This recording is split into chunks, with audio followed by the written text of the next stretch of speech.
Welcome to the Heroes of Fantasy Football podcast with your hosts, Matt High, Richie Kopech, and Joe Capozzi. Welcome to the lair. And welcome into another episode of the Heroes of Fantasy Football podcast. I'm your host, Matt High, joined today by Joe Capozzi. Rich is out, so we're holding down the fort. How you doing tonight, Joe? I'm doing okay. Can't complain. Just keeping up with fantasy news, watching all these running backs. Good news for Saquon, so can't complain. Yeah, that Saquon news, very surprising. I did not expect that, especially that early in the morning. I think, Rich broke the news in our fantasy chat on his way into work. We're all like, wait, what just happened? But, yeah, Saquon Barkley reported to camp and seems to be ready to roll. So I know we're waiting for the other shoe to drop, with Josh Jacobs, who's still yet to report. We're going to kind of keep an eye on that and see how it works. But it's going to be interesting. This is one of those years where I feel like every year we have like 3 or 4 names that we're just waiting to hear news on.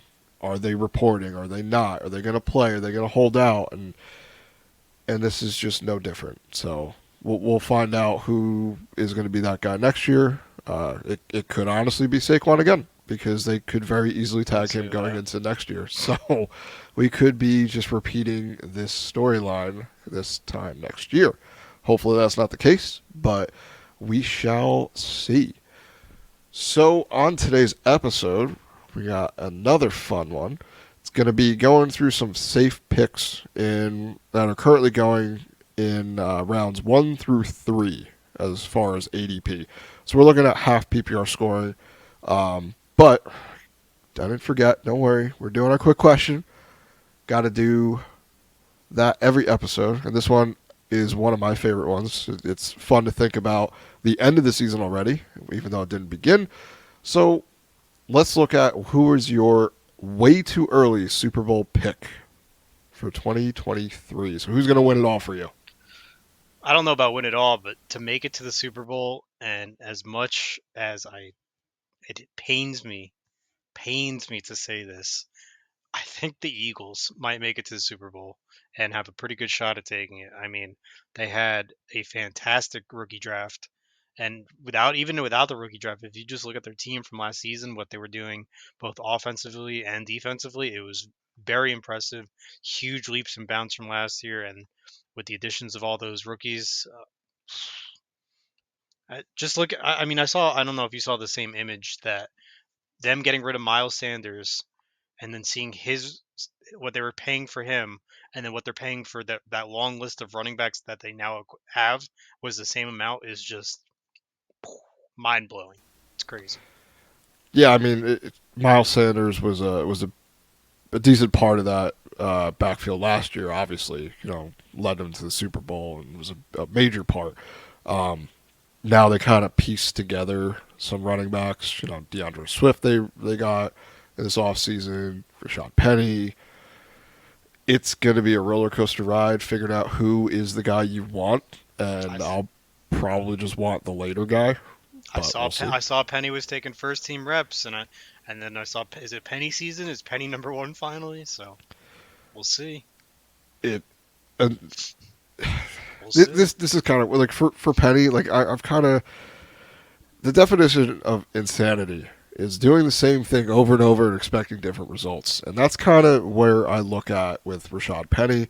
He is made of glass. I'm over it. I don't care where he goes. I am not touching him. I can't remember a single fantasy season without him getting injured.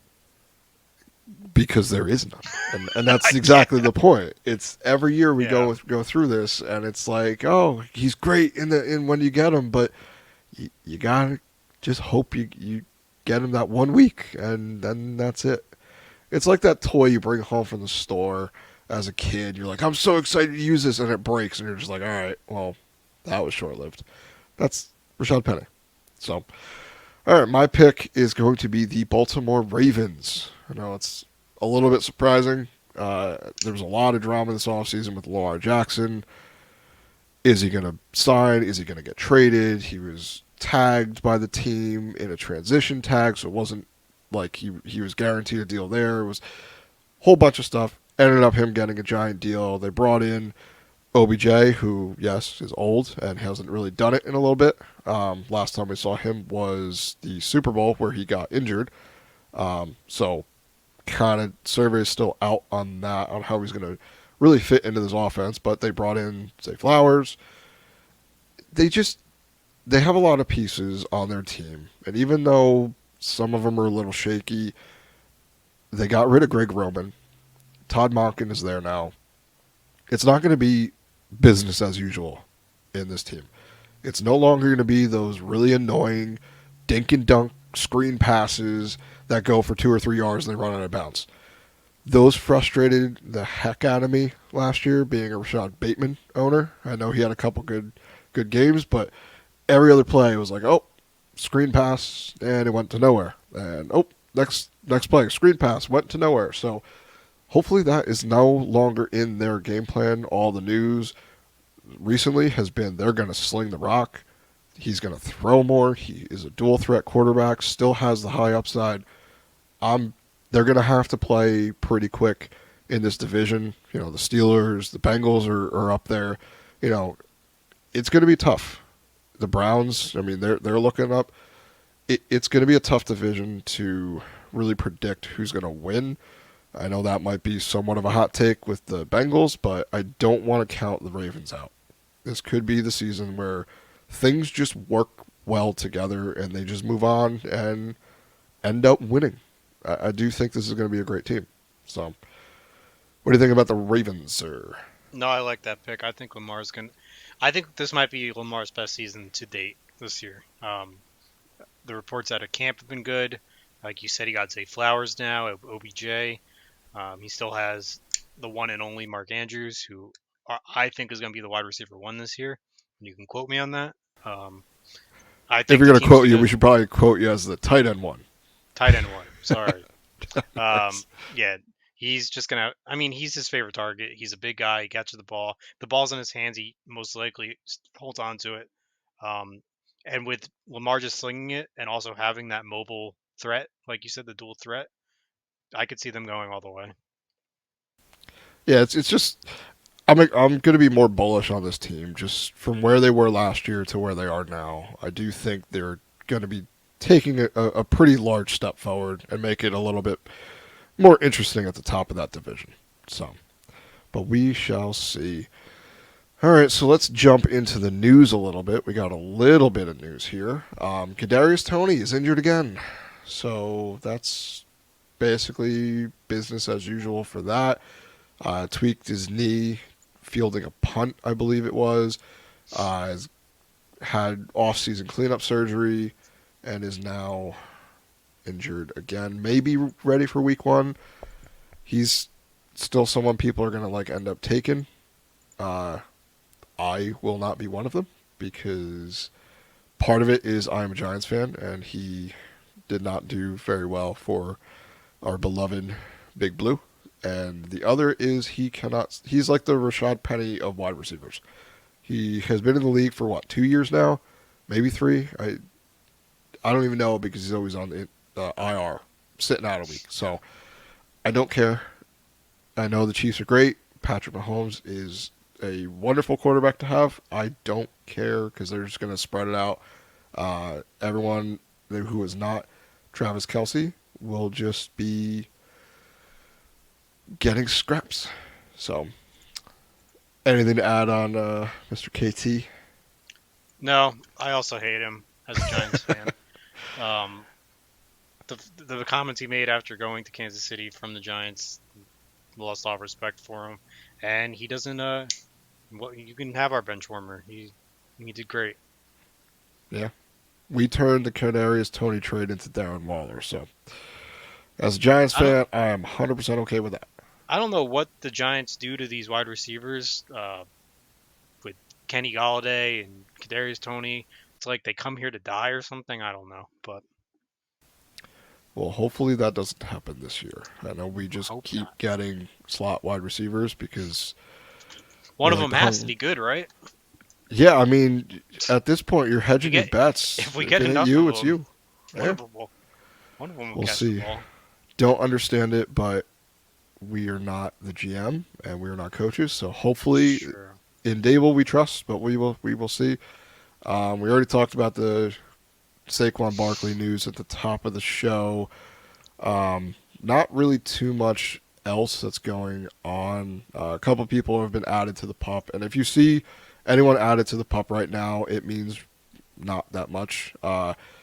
It's It's early. just a It's early. formality. Yeah, Yeah. it's not the in-season pup, which when you get to the in-season, then you have to sit out for at least 6 games. Right now, it's just people aren't practicing, people aren't reporting. It's just ways to get people practicing. So, not too much there. Yeah, So, the main thing I'm looking at right now in this off season is reports out of training camp, seeing who's getting those first team reps, who is looking to be the starter. Some interesting ones that this week, um, see Clyde Edwards-Helaire was taking first team reps. Is that because Pacheco's not still not fully back from the injury? Maybe, or it could mean that Clyde is going to be a little more of a focal point in that offense. Also, could be. And then, like we mentioned earlier, Penny was taking some first team reps. So that that backfield is so crowded though that I wouldn't take that news as anything more than he could be the running back one question mark. But I'd still wait to see. yeah, exactly. I don't think there's really much else on the news, so why don't we dive right in? So, like we said, we're going to be looking at players that who currently have an ADP in the first 3 rounds, and just going over who we think is more safe than others. Now, this isn't saying that they're going to last the whole season; they're going to be perfect. It's these are guys that have a proven record, and if things stay somewhat the same outside of injury, these are guys that we are okay to anchor our team with and have these guys in our starting lineup week in, week out. So, who is your first player? So I kind of looked at this based off of rounds one, two, and three. So I'll start with round one. My first guy that I love taking in round one. I think he's a very safe pick is Austin Eckler. Um, he's shown us last year. Last year he had 13 rushing touchdowns and 5 receiving touchdowns. He's a dual threat running back, which is a dual. Not only is he a dual threat running back, but he's the workhorse running back. So he's going to get all the carries. He's going to get those passing running backs plays. He just does it all, and he's shown us that he could put up some monster fantasy points. And even when he's not putting up monster fantasy points, he's still putting up like at least I think his lowest last season was like 9 points, which is still not terrible, especially for your first round pick. You want him to at least be doing almost 10 points every week minimum. That'd be ideal, but I think his lowest was 7 or 9 points, which is still is for a bad game pretty decent. He had some 30 pointers. He's an all around player. He says it every year. He's like, draft me for your fantasy team if you want to win. He's going to go out there. He's going to make the plays, and he's Justin Herbert's safety outlet on a pretty explosive offense. So I'm taking him as my safe pick for round one. Yeah, I love that pick. We've kind of we're kind of beating a dead horse here, but I love the Chargers this year. That Kellen Moore addition is just going to be great, and he's been great for running backs, and Eckler is probably one of the best he's worked with. I mean Pollard, Zeke, amazing, but Eckler is just out of this world. He's a dude that he's one of these football players that loves fantasy as well, so he kind of gets where we're coming from, and he's had interviews with other fantasy podcasts, and I've listened to him talk, and he's like, I feel bad when I don't get into the end zone for the guys. Like I don't want to let people down, and he's just an all around good dude. So I'm very excited for him as well. I love that pick. So my first pick is going to be Nick Chubb. It's every year he's running out here getting his 5+ yards per carry, 1,000 yards, 8+ touchdowns. It's really just been the targets that have been holding him back from entering in this top 5 running back area where that's dominated by all these pass catchers, and Kareem Hunt is no longer there. Whether he signs again, if they bring someone in, at this point, I don't care. Nick Chubb is getting all the work. He's getting the pass catching work in camp right now. Unless they bring in like a Dalvin Cook, I don't really care. If they bring in Lenny, maybe a little bit more hesitant on him. But last year, for the first 10 weeks of the season, he was the RB1. Like, without pass catching. He had a total of 15 targets for 70 yards in those 10 games. So he was just dominating on the ground. And that team, didn't have Deshaun Watson in those times. He came back in, I believe it was week 11, and that's when they started switching into more of a pass-heavy offense, trying to get Watson to have a little bit of rush shake off. Um, I this year I just don't see how he doesn't finish as a top 5 running back with the backfield pretty much to himself. He's going as a late first, maybe early second, depending on, where you're drafting. He could very easily be like we could be talking this time next year as he was the RB1 in 2023. There's a path to that, and I don't know if anyone saw, but this dude like leg pressed like 600 or squatted like 600 something pounds like it was nothing. He's okay in my book. I'm drafting him. I'm perfectly fine with him as my RB1. And if I get him, like, I honestly would love to draft at the end of the first round because I know I have a chance to get him. And I can pair him with maybe one of the other guys that we're about to talk about. So, what are your thoughts on Chubb? No, the Chubb train, yeah, I mean, he's always been a monster. He's been a monster even with Kareem Hunt there, and now that he has the backfield all to himself, uh, I think he's going to be unleashed. I I actually like him more than Christian McCaffrey this year, and I know Christian McCaffrey's going as the RB1 this year, so I honestly would rather have Chubb than Christian McCaffrey, just purely based off of how explosive of a running back he is. He is not saying McCaffrey is not, but I feel like with the Browns, they love to run the ball. I mean, Sean Watson really didn't show us too much last year. Granted, I think he's going to take a major step forward with the passing game, but Chubb is just an animal.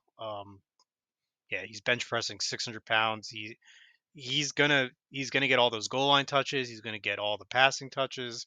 He is just gonna have a killer season. I could see him easily being RB 1, 2. I think he's gonna be. I like Eckler more than him, but Chubb would be my number 2 pick, even over McCaffrey personally. So Yeah, I mean, like, where he's going in drafts right now, you get criminal. let's say you're drafting at the end of the first round. So you get Chubb, and then you can pair him with someone like a CD Lamb, and Amon-Ra St. Brown, Garrett Wilson, some of these high wide receivers.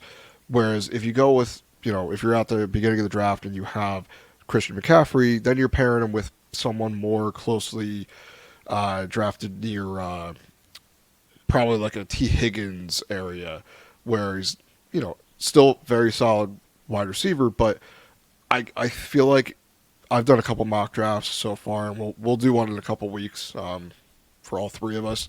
But I kind of like the way my team comes out. If I'm at the back end, if I go Chubb and then I go a CD Lamb, Stephon Diggs, someone like that, you know, I like how my team turns out better than if I'm drafting Christian McCaffrey or something, just because of the wide receiver value. But either way, Chubb to the moon. So who is your second pick, sir? So my second pick, and I'm kind of looking into round 2 now. That this is a surprising round 2 player is Devontae Adams. He showed us last year. It doesn't matter who's throwing him the ball. Could be Aaron Rodgers. Could be Derek Carr. Could be Jimmy Garoppolo. Who cares? He's going to catch the ball and he's going to put up fantasy points. I mean, look at his numbers last year. He's just a monster. I mean, he had some 29-point games, some 30-point games. Granted, he had some duds in there as well, but for the most part, he's putting up big numbers, big fantasy points, and I would absolutely love to take him in the second round as my wide receiver 1 if I'm taking a running back in round 1. So, big fan of his. Feel like this might be his last high production year. I mean, he is 30. He's going to start. That's about close to the wall where wide receivers start to wind down. But I still think this year he's going to have a monster season.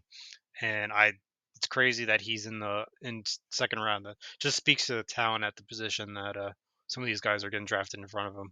But I feel like he's a very safe pick. You're not going to be disappointed with him, no matter who's the quarterback there. So Yeah, I mean, he proved it last year. He put those to bed. You know, he doesn't care. He's Devontae Adams. He's going to get his targets. He's going to be. He's just so good. He's like one of my favorite wide receivers. I originally drafted him in our dynasty league, and I held on to him for so long because he was just so dominant. And last year he proved doesn't matter who's throwing the ball. Like he had Jarrett Stidham throw him the ball, and he went off for like almost 40 points. Well, I think that was championship week. Everyone's like, "Oh, Stidham's playing. Like, don't play Adams. Fade him." And he came out and was like, "Nope. Give me all the targets. I'll get all the yards and all the touchdowns, and it does not matter." I love that pick too. I mean, Adams is a proven guy. You're right. This could be, the end of the road for him as far as the elite wide receiver that he's been in the past couple of years. But he's got one really good one left in him, and I know that. And it's gonna be fun watching him do it with Jimmy G and whoever else maybe when Jimmy G gets injured midway through the season like he does frequently. So it'll be interesting to see, but I'm excited. I would love to draft him. Point from before. If I can start a draft with Nick Chubb and Devontae Adams, I am 100% okay with that. That's about the talent level you would get with those guys. And I'd come out of the draft extremely happy if that was the case. So my next guy is going to be Tony Pollard. And I know this might be somewhat polarizing, just because we haven't seen Tony Pollard do it by himself. He's always had Zeke. He's been the second guy, coming in making those chunk plays after, the defense is a little bit ground down with, Zeke coming in doing the early work. But there's a couple layers, obviously, but he's playing it in a contract year. And this is something that we've kind of noticed where if players are playing in a contract year, their team can just use and abuse them because they can either tag them next year or they can just let them walk, and that's it. So I do think his workload is going to increase. I don't think he's going to be one of these, 300 touch kind of guys. He's going to probably get close, but he's not going to be one of these workhorse backs. It's just those days are somewhat numbered for all the running backs. Except Derrick Henry, Nick Chubb is kind of up there. All these guys that get a ton of work. It's just not how the NFL works, and we see that with all of these running backs barely able to get second contracts. So this is one of those times where I'm just going to bet on the talent. He is very explosive. He had Zeke ahead of him, but he still finishes the RB4.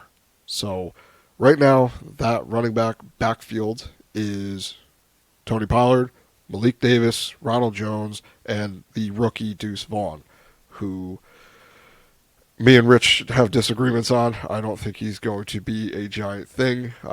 He's a little more so on the opposite end of that spectrum for Rich, but it's going to be one of these things where Pollard is the unquestioned back there that you want. Mike McCarthy's come out saying they want to run the ball a little bit more. I know it was taken out of context in most cases. Everyone's like, oh, they're just going to run the ball. The passing game is going to be awful. But either way, Tony Pollard is a dual threat running back. Pretty efficient. We've seen in a very, very small sample size what he could do as the number one running back on that team with Zeke out last year a couple games. And man, was it fun being a Tony Pollard owner. And I expect more of the same, just maybe some more opportunities. Efficiency is probably going to take a slight hit being that he's going to have more touches, but he's still a guy I would 1,000% be okay with drafting. He's going closer to the mid to end of round 2 right now in drafts. I do think he creeps up as the season gets closer. He could sneak into the first round, or at least be one of the first guys at the turn. So, what are your thoughts on Mr. Pollard? I like that. I like Pollard a lot for this season. Beyond the season, I don't like him a lot. I think this he's on a 1 year contract right now, so I think after the season, the Cowboys have no allegiance to him, and I could see them easily taking a running back in the rookie draft or trading for one, or who knows what they're going to do. But for this year, I like him a lot. I think he's going to get all those touches he's shown us last year with those glimpses of looking elite. Um, that he's the guy. I think he's going to get a lot of fantasy points this year, especially with Zeke out the door. Um, yeah, no, I like that pick. I would be very happy with Tony Pollard. I like these running backs where there's no. I don't want to question if he's going to be the starter or not. There's some of these running backs in these situations, like for example Ken Walker. Like, do I have to question if Charbonnet is going to be there? I don't want to have to think about that. I just want to be like, all right, Pollard, Cowboys, good, go. Same thing with like Chubb and Eckler. These guys are clear cut RB1s for their team. There's no question. No one's going to take their job. That's the type of player I like drafting. I don't want to have to worry about it every week. So that's why I highly agree with you, and I love Pollard. So Yep, it's going to be a fun year. Just if you got him in Dynasty, if you're going for the ship this year, hold him. If you're not, try to trade him because it's tough out there for running backs. So, who's up next for you, sir? so I was trying to look at a RB or trying to look for a round three player. He's more, I guess he's kind of more late round two than round three, but he could be like early round three. And that player is Ramondre Stevenson. Like what I was just talking about before, clear cut RB1. He was there with Damian Harris last year. Now Damian Harris is gone, so Ramondre Stevenson is now the RB1 for the Pats. If anyone knows the Pats, they know they like to run the ball more than they like to throw the ball since Brady's been gone. So I see him getting a lot of work, even if it's just chunk yards here and there. That adds up to fantasy points. Um, yeah, no, that's pretty much all I got to say about him. I mean, he's going to be a clear cut workhorse. You don't have to guess if he's going to lose his starting job. The only thing you have to worry about is injury. And I see him having his best season yet with Damian Harris gone. Yeah, he's another one for me. Similar to Pollard, like I'm perfectly okay with him this season, but after this season, I'm a little nervous. Just because we've seen this in the past where it's it's a guy for a little bit and then they get passed to someone else. Like the Patriots just don't sign running backs to extensions or second contracts. They'd rather just recycle them and just get the new guy, the new hotness, and roll with it. So that's the only thing, for more of a dynasty outlook. But for this season, he's alone right now. I know there have been some rumors of Leonard Fournette is going there. I don't think he's signed. I know he went for a visit. I forget if he's signed, but even still, Ramondre is the guy that's been in that offense for the past 2 years. Even though he was in the doghouse a little bit to start his career with Bill Belichick, it kind of worked out last year in his favor, and it's probably more of the same this year, unless they get. I mean, Dalvin Cook, I know, has been one of the guys that's been rumored there. So, it, let me just ask you. We'll go on a quick little tangent. If Dalvin Cook gets signed there, obviously you have to take him lower. But Oh, should we 100%. should we start thinking about some of these aging running backs that are free agents right now? Lenny Fournette, Dalvin Cook, and all these guys. Zeke, are they just guys now? Like I'm kind of like I've been torn around in my mind with those where they're no longer on their second contract. This is Yeah. would be their Some third. Like I don't know. it, they vary. I mean, Dalvin Cook, I still think he's got plenty of talent left. You know how I feel about Fat Lenny.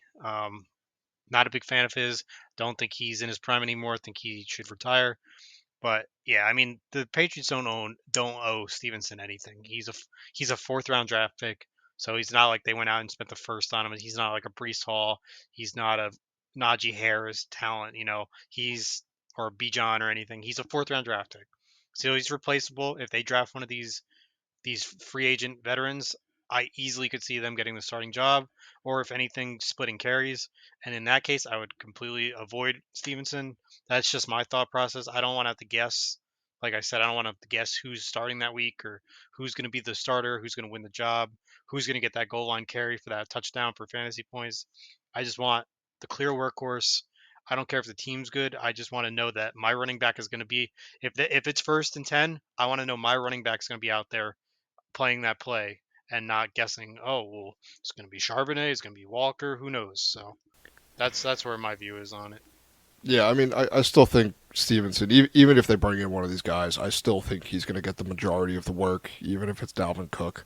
It'll be more of a timeshare if someone like that goes there, but I still like the pick as, he's a third, end of the second, early third round pick for running back. If you line up pretty good with, go hero RB with him, you could, or you can, just get wide receivers the first, couple rounds and kind of piece it together there. I do think he's a good pick. So, on to my pick here is going to be something that I haven't really done recently, but after 2022, this is going to be something we start seeing more of.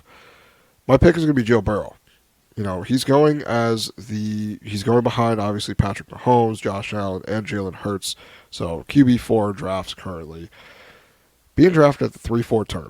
So it's one of those things now where last year we saw what happened to quarterbacks. If you didn't have one of these top elite guys, you didn't really do much because the difference between them was so substantial.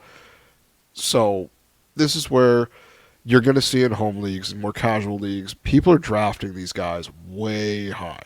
Like, so they could go in the first round, end of the first round. They could go in the second round, definitely. It's not something I don't know if I'm going to buy into this year because I am projecting that the 2023 season is going to be a bit more high scoring. We've seen that in the past. When we have a down year, the next year kind of compensates a little bit for it. And last year, scoring was down.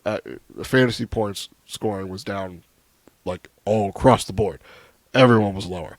So I do think this is going to be a bounce back year, in which case that's going to make the quarterbacks more valuable, where you don't need to get one of these top guys to be that big of a difference to really make up the field.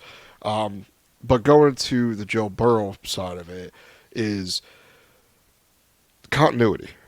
Still has Jamar Chase, who's, he's pretty good at football, I think.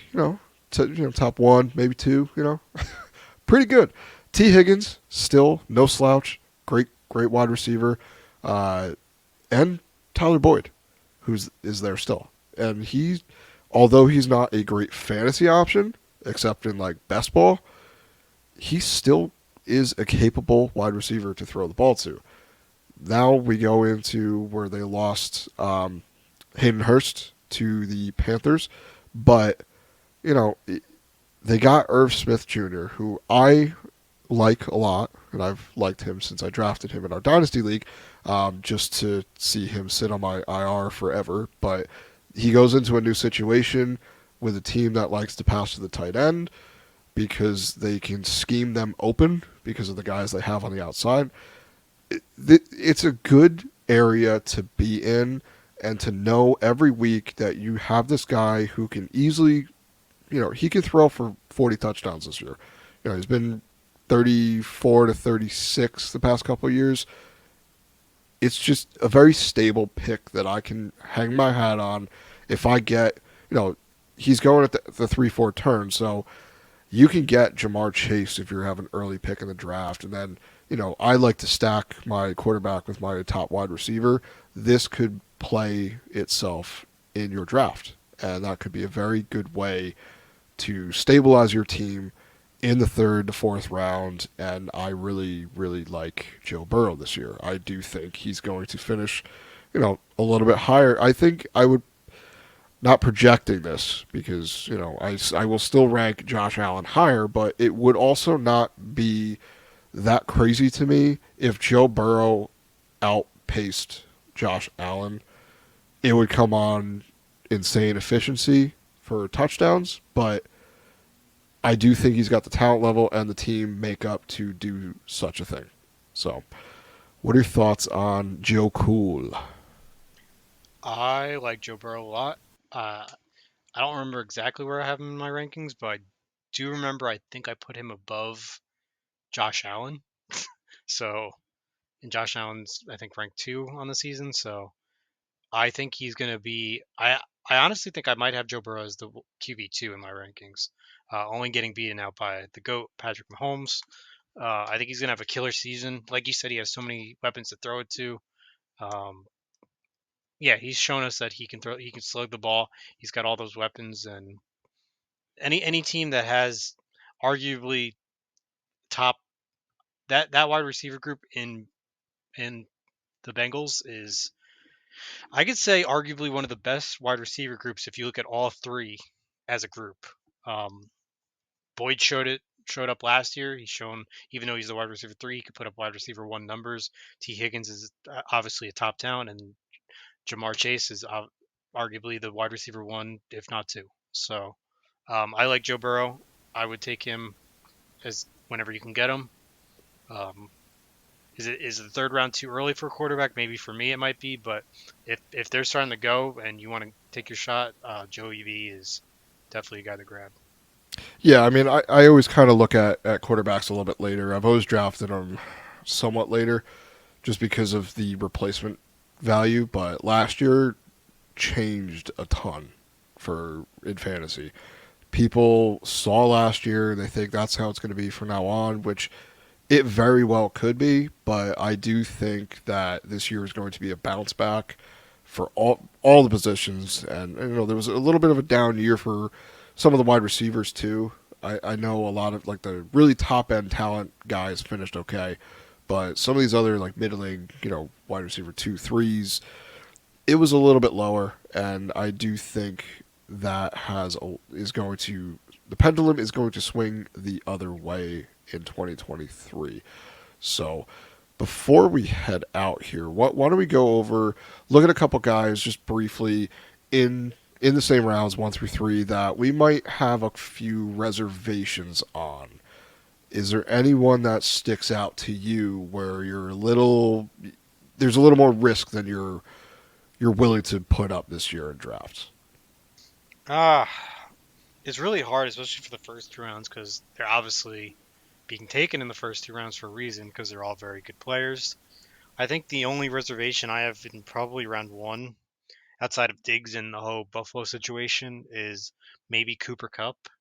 Um, Not downing anything on Cup's ability, but he's coming off injury from last year, and I have more question marks with Matt Stafford than I do with Cooper Cup. Matt Stafford with his elbow.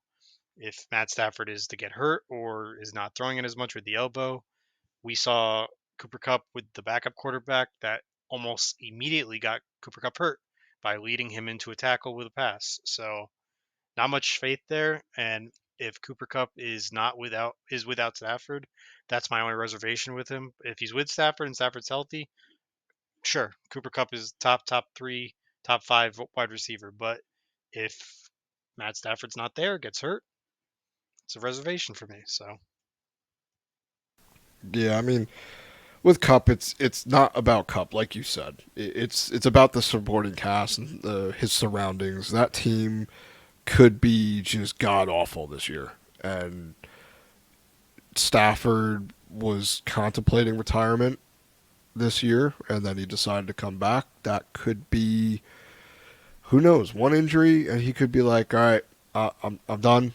I'm not doing this anymore. My health is more important, which no one should argue with because health is number one.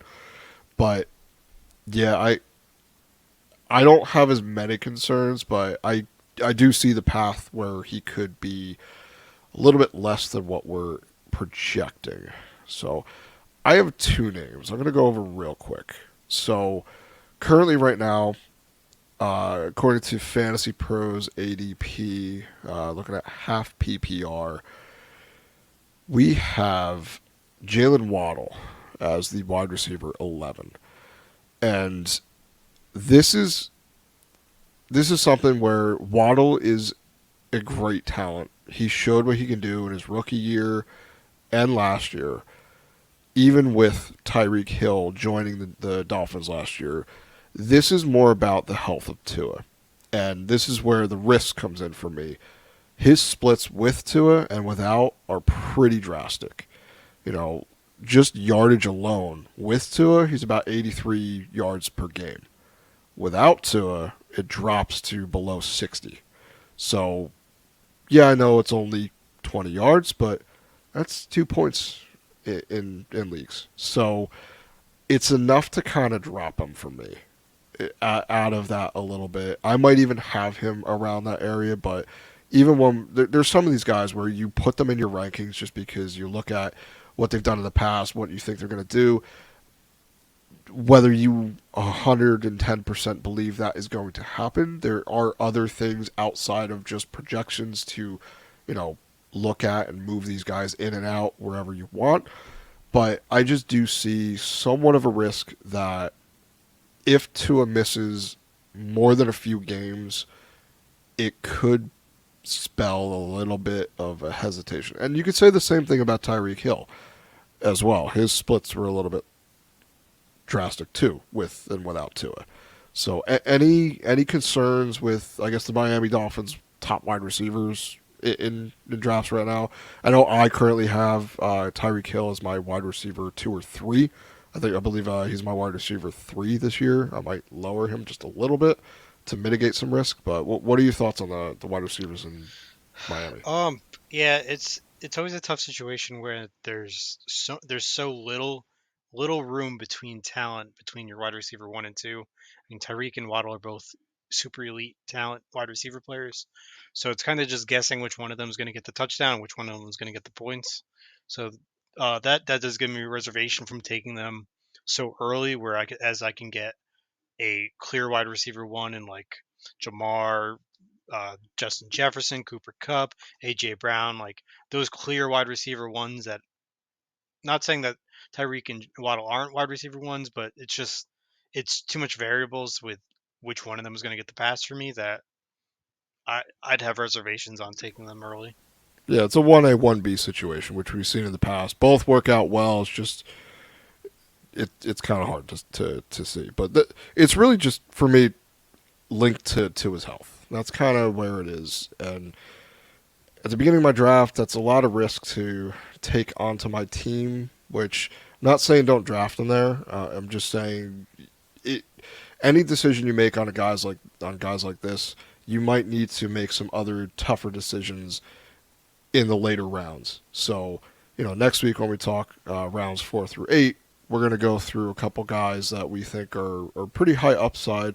We can also throw out a couple guys we think are being drafted a little bit too high, uh, that we don't really like as much based on ADP. But one last guy I want to throw out real quick. I don't know if you have any other ones, but my last guy is Travis Etienne. Look, last year was basically his rookie year because he was out in his true rookie year on injury. So luckily he missed the Urban Meyer uh, debacle, I guess we'll call it. And he was a little inefficient last year.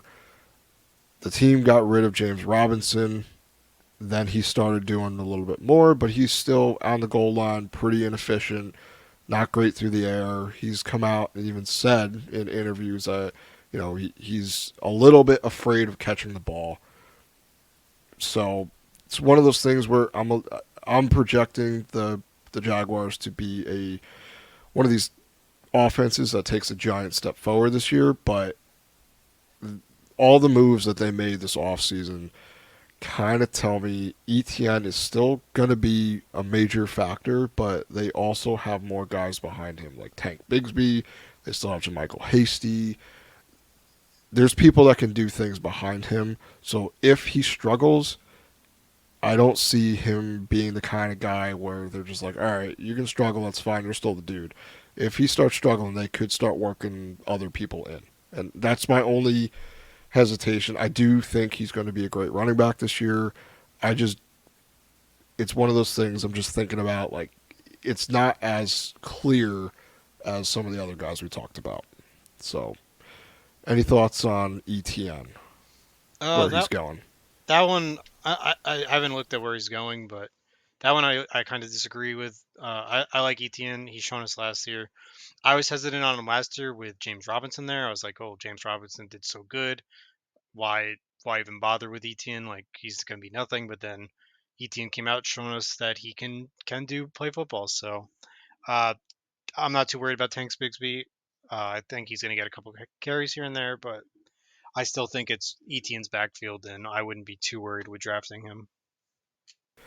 ETN is currently going as the RB13 in drafts right now, pick number 28. So Eh, beginning of the third round. it So might be a little high. I mean, there's definitely some running backs that I would like over him, but